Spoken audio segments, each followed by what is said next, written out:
दोस्तों अक्सर आप लोगों को ईरान के बारे में सोचकर यह लगता होगा कि यार ईरान के अंदर लड़कियों के ऊपर इतनी पाबंदियां हैं, ना तो वो खुले के अंदर घूम सकती हैं, ना वो अपने हिसाब से काम कर सकती हैं, यहां तक कि वो कार ड्राइव भी नहीं कर पाती हैं। लेकिन ईरान ऐसा नहीं था। ईरान पहले बहुत मॉडर्न कंट्री हुआ करता था, लेकिन धीरे धीरे के क्या हुआ कि उसके अंदर एक वैचारिक बदलाव आने लगा। उसके पॉइंट ऑफ व्यू जो था किसी भी चीज को देखने का, वो उसके अंदर चेंज आने लगा। ईरान ने अपने आप को बदला। कभी भी आपने देखा नहीं होगा इतिहास के अंदर कि कोई देश बहुत आगे है लेकिन अपने आप को वो जानबूझकर पीछे लेके आता है कि मुझे वो पसंद नहीं है। कल ही मैं अर्जेंटीना के अंदर एक गांव की स्टोरी को पढ़ रहा था। उस गांव के अंदर आज भी किसी के पास में मोबाइल फोन नहीं है, कोई भी टेक्नोलॉजी वहां पर यूज नहीं होती है। यहां तक कि अगर उनको आटा भी पीसना है तो वो चक्की का इस्तेमाल नहीं करते हैं, मतलब वो जो इलेक्ट्रिक वाली आती है उसका इस्तेमाल नहीं करते हैं, वो ऐसे घुमा के जो है चक्की उसका इस्तेमाल करते हैं। और जब कभी भी कोई कैमरा वगैरह वहां पर जाता है तो उसको वो अपोज करते हैं कि भाई हमको उस मॉडर्न वर्ड जो है, पूरा जो विश्व है, मॉडर्न जो संसार है, उससे हमको कनेक्ट मत करो, तुम अपनी जमात के अंदर हमको शामिल मत करो, ऐसा उनका कहना है। और कहना उनका कहीं हद तक सही भी है, क्योंकि आज जिस तरीके से मोबाइल फोन, सोशल मीडिया, उन्होंने किस तरीके से हमको बहुत बैकवर्ड कर दिया है। हम लोग सोचते जरूर है कि हम लोग बहुत फॉरवर्ड निकल गए हैं, लेकिन ये गलत फहमी है। हम लोग बहुत बैकफुट पर आ गए हैं। हमारे आज सोशल रिलेशंस, हमारे आज जो संबंध थे, पारिवारिक संबंध, वो बहुत हद तक खत्म हो चुके हैं। तो हमने कोई खासा हासिल नहीं किया है। ईरान एक ऐसा देश था जो कि 1979 से बहुत मॉडर्न था, उससे पहले बहुत मॉडर्न था। आप देखिए लड़कियों के पहनावे में देखेंगे आप तो यहां पर इसने जीन्स पहन रखी है, जीन्स पहन रखी है, बहुत अच्छी बात है। तो अगर कोई लड़की पहले से ही 1965 के अंदर, 1960 के अंदर हमारे देश में भी जींस लड़कियां नहीं पहनती थी, लेकिन ईरान के अंदर पहना करती थी। आज हमारी लड़कियां जींस पहन रही हैं, लेकिन ईरान के अंदर एक भी लड़की जींस पहनी हुई नहीं दिखाई देगी आपको। यहां पर आप देखेंगे कि इस लड़की के कपड़े देखिए आप, बड़ा मॉडर्न ये दिखाई दे रही है, बिल्कुल बाल वाल अच्छे से सेट किए हुए है ना, अच्छे से कोट वोट डाला हुआ है, पर्स वगैरह है।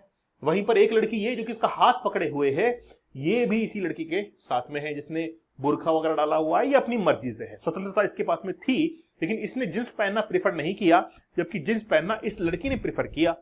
तो ईरान के अंदर, और देखिए मिनी स्कर्ट्स के अंदर दिखाता हूं लड़कियां, देखिए ये मिनी स्कर्ट्स इन्होंने पहन रखा। ऐसा लग नहीं रहा कि ईरान की लड़कियां हैं ये, ऐसा लग रहा है कि जर्मनी, फ्रांस, वहां पर जो है कोई फोटोशूट चल रहा है। लेकिन वास्तविकता यही है कि ये ईरान की वास्तविक तस्वीर थी जो कि 1979 से पहले थी। लेकिन आखिरकार इतना मॉडर्न ईरान आज कैसे इतना बहुत ज्यादा जो है वो ट्रेडिशनल ईरान के अंदर बदल गया? तो कहीं ना कहीं वेस्टर्न कल्चर का इंफ्लुएंस रहा होगा। यहां पर देखिए मिनी स्कर्ट्स के अंदर है, तो पहले बहुत स्वतंत्रता थी। देखिए कोट वगैरह सब कुछ इन्होंने डाला हुआ है ना, आदमियों ने भी बड़ा मॉडर्न थे। देखिए आप बहुत अच्छे से आज कुर्ता पाजामा देखेंगे आप लोग ईरान के अंदर, पहले ऐसे नहीं हुआ करते थे। जेंटलमैन, दी जेंटलमैन हुआ करते थे, लेकिन आज ऐसा नहीं है। एक्चुअली में क्या था कि वेस्टर्न कल्चर का बहुत इंपैक्ट था, लेकिन वो क्यों हुआ? ईरान की जब आप लोग स्थिति को देखेंगे, मैं आपको ईरान जो है उसको मैप में दिखाता हूं। ईरान को जब आप मैप में देखेंगे तो ये ईरान है। अब ईरान के अंदर बहुत बड़े बड़े ऑयल रिजर्व्स हैं। तो ऑयल रिजर्व्स के ऊपर जब निशान जो है वो किसका पड़ा? यूरोप का आया यहां पर। तो यूके जो था, ब्रिटेन, उसने देखा कि यार ईरान के अंदर बहुत ज्यादा ऑयल फील्ड्स हैं, क्या किया जाए, कंट्रोल किया जाए। तो यूरोप के, खासतौर पर ब्रिटेन की जो गवर्नमेंट थी, उन्होंने क्या किया कि ईरान के अंदर जो राजा हुआ करते थे उनसे बहुत बड़े जो जमीनें थी वो लीज पर ले ली, और वहीं पर इन्होंने ऑयल फील्ड्स जो है वो खरीद लिए उसी जमीन के अंदर। अब यूके ने क्या किया कि इसको, ईरान को बहुत अच्छे से कंट्रोल कर लिया, क्योंकि यहां पर अब यहां से जो पैसा आता था वो यूके पहुंचता था और ब्रिटेन बहुत अमीर बनता चला जा रहा था।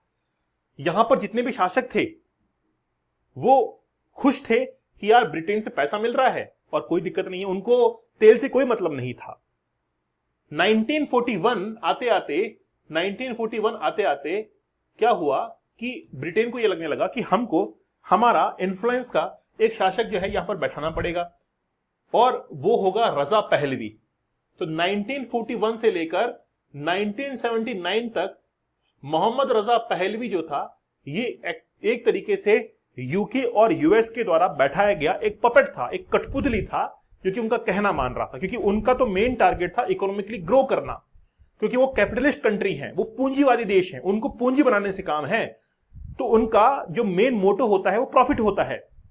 उन्होंने अगर प्रॉफिट बुक किया तो वो देश बहुत आगे निकल जाते हैं। तो आज अमेरिका पूंजीवादी देश है, उसने बहुत पैसा जो है इकट्ठा किया, तो वैसे ही उनका तो टारगेट था कि हमको पैसा इकट्ठा करना है, लेकिन किसी भी तरीके से ऑयल फील्ड जो है उनके ऊपर कंट्रोल कैप्चर जो है वो होना चाहिए। इसीलिए उन्होंने अपना एक पपेट यहां पर बैठा दिया कि ठीक है, ये व्यक्ति क्या काम करेगा, क्या काम करेगा, पूरी तरीके से हमको सारा जो है यहां का अधिकार देगा। अब ये वेस्टर्न से काफी इंफ्लुएंस था, इसीलिए वेस्टर्न कल्चर यहां पर धीरे धीरे डोमिनेट करने लगी। लोग अच्छे कपड़े पहनने लगे, अच्छे मतलब अच्छे, छोटे कपड़े पहनना अच्छे कपड़े पहनना नहीं होता है कभी भी, ये चॉइस होती है अपनी अपनी। तो इन्होंने वेस्टर्न कल्चर जो है उसको अडॉप्ट कर लिया। कभी जैसे हमारे अवार्ड्स वगैरह होते हैं तो साउथ के जो एक्टर और एक्ट्रेसेस वहां पे जाते हैं तो वो साड़ी पहन के जाती हैं एक्ट्रेसेस, तो इसका मतलब ये थोड़ा ना कि वो भद्दी हैं, नहीं, वो अपने ट्रेडिशन को फॉलो कर रही हैं। तो छोटे कपड़े पहनने का मतलब ये नहीं कि आप मॉडर्न है, ये आप दिमाग में रखिएगा। तो वेस्टर्न कल्चर के अंदर ये माना जाता है कि जो छोटे कपड़े पहनेगा वो मॉडर्न है, हमारे यहां पर नहीं है, क्योंकि हमारे यहां पर वेस्टर्न कल्चर नहीं है। तो इन्होंने क्या किया कि धीरे धीरे वेस्टर्न कल्चर को ईरान के अंदर एडॉप्ट करना शुरू किया, और जब एडॉप्ट करना शुरू किया तो लोगों को अच्छा लगा, महिलाओं को फ्रीडम मिलना शुरू हुई, ये सब कुछ चल रहा था। लेकिन वहीं पर एक छोटा सा बच्चा और पनप रहा था। उस छोटे से बच्चे की स्टोरी मैं आपको बताता हूं। उसका नाम है आयतुल्लाह खौमेनी। नाम सुना है, सुना ही होगा। आयतुल्लाह खौमेनी जो है वो जब 3 साल का था, ईरान के अंदर जन्म हुआ, तेहरान के अंदर, तो 3 साल से ही उसने मुस्लिम इस्लामिक जो शिक्षा है वो ग्रहण करना शुरू कर दिया। जब वही 11 साल का बना, जब वही जो था वो 11 साल का बना, तो 11 साल का बनने के बाद उसने जो अपना चोगा, उसने अपना जो रूप धारण किया वो था मौलवी का। मौलवी कैसे दिखते हैं पता है ना आपको, ऊपर हैट वगैरह है, नीचे बड़ा सा एक कुर्ता होता है, बड़ा सा एक जो है कोट वगैरह होता है, वो मौलवी का होता है। 11 साल की उम्र के अंदर आयतुल्लाह खौमेनी जो था उसने मौलवी का रूप धारण कर लिया था। इससे जो स्कूल के अंदर जो बच्चे थे वो उसका मजाक उड़ाया करते थे कि यार ये देखो कैसे कपड़े पहन रहा है, क्योंकि वहां पर वेस्टर्न कल्चर था। ये बात खौमेनी को पसंद नहीं थी कि यार ये मेरा मजाक उड़ाते हैं, लेकिन मैं तो इस्लाम को फॉलो करता हूं। खौमेनी ने बोला कि मैं बदला लूंगा। 1979 के अंदर आते आते उसने रजा पहलवी के शासन को वहां से उखाड़ कर फेंक दिया और वहां पर क्रांति लेके आया वो, और 1979 के अंदर हुई ईरान की क्रांति। और 1979 के अंदर जैसी ईरान की क्रांति होती है उसके बाद में वहां पर खौमेनी का शासन होता है। अब यहां पर आपको 2 चीजें समझने की जरूरत है। 1979 के अंदर ईरान के अंदर खौमेनी, और 1979 के अंदर इराक के अंदर कौन, बड़ा गजब का तानाशाह, कौन बताइए? उसने पूरे इराक को हिला कर रख दिया। कुवैत को तो ये मान के चलिए तहस नहस कर दिया, कुवैत को, क्योंकि कुवैत के अंदर बहुत बड़े बड़े ऑयल फील्ड्स थे। सद्दाम हुसैन एक तरफ और खौमेनी एक तरफ, दोनों तानाशाह और दोनों पैरेलल काम कर रहे हैं, एक तरफ शिया एक तरफ सुन्नी। तो ये जो ईरान था वो शिया बाहुल्य था, शिया मेजोरिटी था, उधर सुन्नी मेजोरिटी चल रहा है। दोनों के अंदर कॉन्फ्लिक्ट, और कॉन्फ्लिक्ट किस बात को लेकर? कॉन्फ्लिक्ट इस बात को लेकर कि अपनी अपनी शिक्षाएं, आखिरकार किसकी शिक्षा अच्छी है, क्योंकि जो शिया बाहुल्य था वो मोहम्मद पैगंबर साहब की शिक्षाओं को मानता था, जबकि सुन्नी जो थे वो एक्चुअली में शिक्षाओं को मानते थे किसकी? मोहम्मद पैगंबर साहब के जो जमाई थे उनके द्वारा, उनकी जबान से जो कहा गया था उनको मानने वाले सुन्नी कहलाए। तो आखिरकार ऊपर कौन है? कॉन्फ्लिक्ट होना शुरू हुआ धीरे धीरे। तो 1979 के अंदर सद्दाम हुसैन ने, मतलब इराक ने, इराक के ऊपर जो है ईरान के ऊपर हमला कर दिया। दोनों के बीच में झड़प हो गई। तो 1979 के अंदर जब रेवोल्यूशन हुआ, ईरान की क्रांति हुई, उस समय खौमेनी का शासन आया, और आज 2025 आ चुका है, अब तक वो व्यक्ति उसी पद पर है। इस व्यक्ति ने ये कहा कि अब तक जो भी वेस्टर्न कल्चर अपना लिया है उसको बाहर फेंको, हम जो है इस्लामिक कल्चर को यहां पर लेके आएंगे। अमेरिका को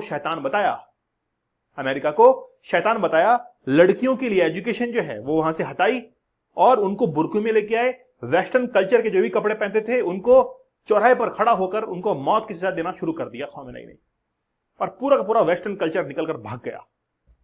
फिर ईरान जो था, जो कि पहले मॉडर्न हुआ करता था, वो अब ट्रेडिशन के अंदर कन्वर्ट हो गया। तो कोई देश जो है वो वापस से कैसे बैकफुट पर आ सकता है, ये ईरान की कहानी आज हमको बताती है। अब खौमेनी जो था वो बेसिकली अब राज कर रहा था ईरान के अंदर, क्योंकि 11 साल के अंदर मौलवी बनना, लोगों को शिक्षा देना, ये बड़ा जबरदस्त काम होता है इतनी कम उम्र के अंदर। लोग जो थे वो अब धीरे धीरे इसकी जय जयकार करने लगे कि यार हमको जो है रेवोल्यूशन चाहिए, पहले वाली सरकार हटाओ। इसने इन्फ्लुएंस कर दिया, और जैसे ही वहां पर रेवोल्यूशन होता है तो खोमनी जो है वो क्या बनता है, वहां का शासक बन जाता है, ठीक है ना। खोमनी जो है वो वहां का शासक बन जाता है। अब एक्चुअली में क्या हुआ, धीरे धीरे यूएसए से दुश्मनी थी कि भाई यहां पर हमारा वेस्टर्न कल्चर इन्होंने कर दिया, तो यूएसए से वो खार खाए बैठे थे, बोला यार इससे। अब यूएसए ने क्या किया कि इजराइल को बना दिया। यूएसए जो बना था, जो इजराइल था ही नहीं पहले, यूके, यूएसए, उनकी मदद से इजराइल बना। जर्मनी के अंदर होलोकास्ट की जो घटना हुई थी, वहां पर यहूदियों को एक गैस चैम्बर के अंदर बंद कर दिया गया था, हजारों लोग उसके अंदर मारे गए थे। जर्मनी के अंदर हिटलर इनसे बड़ा जो था वो खार खाता था देखते ही। क्यों? क्योंकि हिटलर का ये मानना था कि जिसकी आंखें नीली नहीं है, there is a no blue eye, वही जो है वो हमारा दुश्मन है। तो जर्मन जो थे उनकी नीली आंखें हुआ करती थी, बड़ी सुंदर आंखें, और हिटलर को बड़ा पसंद थी। तो हिटलर ने क्या किया, ऐसे लोगों को ढूंढा, यहूदीस को, जिनकी नीली आंखें नहीं थी, और उनको एक गैस चैम्बर में बंद कर दिया। हां, अगर कोई यहूदी जर्मन के अंदर कन्वर्ट होना चाहता है तो वो क्या करेगा कि जर्मनी का, जो आपने देखा होगा, वो एक स्वास्तिक उसको पहन के वो घूमेगा, जब भी कोई जर्मन दिखेगा तो उसको सलाम ठोकेगा वो। अगर जिस यहूदी को ये पसंद है तब तो वो जर्मनी में रह सकता है, नहीं तो उसकी हत्या जो है वो कर दी गई थी वहां पर इस जर्मनी के अंदर। अब वो बड़े परेशान थे, वहां से भागकर वो यहां पर आए। यहां पर इन्होंने जमीन खोजना शुरू किया, यहूदीज ने, और जमीन किसने दिलाई, यूएसए और यूके ने। और धीरे धीरे 1967 के वॉर के अंदर इसने किसको हरा दिया, अरब कंट्रीज को हरा दिया इजराइल ने, और एक दबदबा वहां पर कायम हो गया। और जैसे ही दबदबा कायम हुआ तो आज इजराइल जो है वो इतना बड़ा बन गया। आज इजराइल के पास में हथियार जो आते हैं वो यूएसए से आते हैं, F-35, F-16, ये सारे जो है वो यूएसए से आते हैं। तो आज जितना भी असला बारूद है वो इजराइल के अंदर यूएसए से आ रहा है। अब इजराइल जो था वो धीरे धीरे मजबूत होने लगा। अब ईरान को ये लगने लगा कि यार ये जो इजराइल था वो मजबूत हो गया, कैसे इसको गिराएं। अब ईरान ने क्या किया कि 1979 के अंदर ही ईरान ने अपना Islamic revolutionary guard Corp IRGC का निर्माण कर दिया। मतलब एक सेना का निर्माण जो है इन्होंने कर दिया। मतलब ईरान की सेना अलग और जनरल सेना अलग, और ये IRGC वाली सेना अलग। इसका काम था कि सीधा खोमेनी को रिपोर्ट करना। मतलब IRGC के जो सैनिक थे वो सीधा सुप्रीम कमांडर खोमेनी को रिपोर्ट करते थे क्या चल रहा है। और IRGC को ये स्वतंत्रता दी गई, फ्रीडम दी गई कि वो क्या कर सकता है, इजराइल को कैसे भी करके उसको बैकफुट पर लेके आना है। तो IRGC ने एक प्लान सोचा कि यमन के अंदर हम लोग हुतीस को वहां पर डेवलप करेंगे। मतलब एक रेबल ग्रुप बनाएंगे, वहां के लोगों को ऐसा कोई आतंकवादी ग्रुप बनाएंगे जिसको ये सपोर्ट करेंगे, और वो इजराइल के ऊपर अटैक करेंगे। ऐसा ही उन्होंने गाजा स्ट्रिप के ऊपर, ये जो गाजा स्ट्रिप देख रहे हैं, यहां पर हमास को बना दिया। किसने? IRGC ने। ऐसा ही जो है वो IRGC ने सीरिया के अंदर किया, हिजबुल्लाह, लेबनान के अंदर हिजबुल्लाह। तो ऐसे करते हुए इन्होंने क्या किया, एक्सिस ऑफ रेजिस्टेंस बना दिया। एक्सिस ऑफ रेजिस्टेंस बना दिया किसने? ईरान ने IRGC की मदद से। अब ये बात इसको पसंद नहीं थी इजराइल को कि यार हमारे खिलाफ हमास को खड़ा कर दिया, हमारे खिलाफ हौतीस को, हमारे खिलाफ हिजबुल्लाह को खड़ा कर दिया। अब इजराइल इसी बात से नाराज और ईरान के ऊपर अटैक करना शुरू कर दिया। ईरान के ऊपर अटैक करना शुरू कर दिया। अब जब ईरान के ऊपर ये जबरदस्त अटैक हो रहा है तो ईरान जो था वो सोचता था कि यार मेरे ऊपर कल को अटैक होगा तो मैं क्यों ना न्यूक्लियर बॉम्ब्स बनाऊं। तो न्यूक्लियर बॉम्ब बनाना शुरू कर दिया ईरान ने, और ये बात अमेरिका को पता लग गई। और अमेरिका को जैसे पता लगती है 2016 के अंदर जैसे पता लगती है, तो फिर क्या होता है, यूएसए कहता है कि यार इसके ऊपर अब क्या करो, सैंक्शंस लगा दो, प्रतिबंध लगा दो, ये न्यूक्लियर बॉम्ब बना रहा है। बोलो ट्रीटी साइन करेगा? तो ईरान ने कह दिया कि ठीक है, हम ट्रीटी जो है वो साइन करते हैं। और उस समय बराक ओबामा थे, ट्रीटी साइन हो गई, संधि हस्ताक्षर हो गया। अब संधि तो हस्ताक्षर हो गया, लेकिन ईरान मानने वाला नहीं था। ईरान को पता था कि मैं घिरा हुआ हूं दुश्मनों से, क्योंकि यमन के अंदर यमन के जो हुतीस थे वो तो ईरान की तरफ थे ही, लेकिन यमन की सरकार नहीं थी। सरकार जो थी वो सऊदी अरेबिया की तरफ थी, और सऊदी अरेबिया यूएसए से इन्फ्लुएंस था। तो एक्चुअली में क्या हुआ कि 2016 के अंदर ट्रीटी तो साइन हुई, लेकिन 2017 के अंदर जाके डोनाल्ड ट्रंप को पता लग गया कि ईरान जो है वो न्यूक्लियर बॉम्ब बना रहा है, तो वापस सैंक्शंस जो है ईरान के ऊपर लगा दिए। ईरान घुटनों पर आ गया। लेकिन ईरान सोचता था कि यार मुझे न्यूक्लियर हथियार भी बनाने हैं और अपने एक्सपोर्ट इंपोर्ट को भी बढ़ाना है। ईरान लगा रहा। उसने क्या किया, अंडरग्राउंड बेसमेंट्स के अंदर अपने न्यूक्लियर बॉम्ब्स जो है वो बनाना शुरू करा है। उसने एयरक्राफ्ट वगैरह सब कुछ बनाया, फतेह मिसाइल्स वगैरह सब कुछ बनाई, ठीक है ना, ये सब कुछ चल रहा था। अब अमेरिका को इस बात से बड़ी जलन थी। डोनाल्ड ट्रंप वापस से अस्तित्व में आया है अभी रिसेंटली, है ना, वापस से राष्ट्रपति बने और बनते ही इन्होंने क्या किया, ईरान के ऊपर अब कह रहा कि बोले ठीक है अब जो है न्यूक्लियर ट्रीटी साइन करो। और ये कहानी इसी के ऊपर टिकी हुई है। ईरान को न्यूक्लियर बैन जो ट्रीटी है इस पर साइन करवाने के लिए, उस टेबल पर बैठाने के लिए ही इजराइल जो है आज इतनी कोशिशें कर रहा है, इतने अटैक्स कर रहा है कि कैसे भी करके ईरान को नेगोशिएशन टेबल के ऊपर लेके आओ, ताकि नेगोशिएशन टेबल पर लाकर फिर जो है यूएसए और ईरान के मध्य क्या करवाई जाए, वो ट्रीटी साइन करवाई जाए। और यही सब कुछ चल रहा है। अब खामेनेई जो है वो आज एक बंकर के अंदर जाकर छिप गए हैं अपने नजदीकी के साथ में, और खुद जो बेंजामिन नेतन्याहू है इजराइल के अंदर, उन्होंने अपना देश जो है वो छोड़ दिया है, वो भी किसी दूसरे देश के अंदर चले गए हैं। तो अभी ये चल रहा है। अब बात ये है, अमेरिका ने ये धमकी दी है कि हमको पता है कि खामेनेई कहां छिपा हुआ है, खामेनेई जो है वो कहां छिपा हुआ है, डोनाल्ड ट्रंप ये कह रहे हैं। अब बात यह है कि यूएसए ये धमकी दे रहा है कि हमने 1945 के अंदर जैसे जापान के ऊपर बॉम्ब गिराए थे हिरोशिमा नागासाकी के ऊपर, वैसे ही बॉम्ब जो है हम लोग अब तेहरान के ऊपर गिराने वाले हैं। और आज की कंडीशन यही चल रही है एट प्रेजेंट। जिस समय मैं आपको बता रहा हूं उस समय कंडीशन यही चल रही है कि कभी भी जो है न्यूक्लियर अटैक ईरान के ऊपर हो सकता है।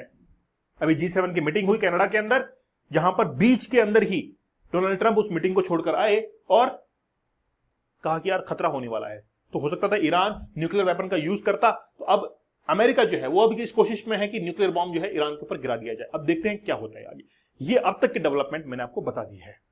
कैसा लगा मुझे आप लोग जरूर बताइएगा, और कमेंट सेक्शन में आप लोग इसका आंसर जरूर करिएगा कि क्या रेस्पॉन्स आपका है, क्या फीडबैक है।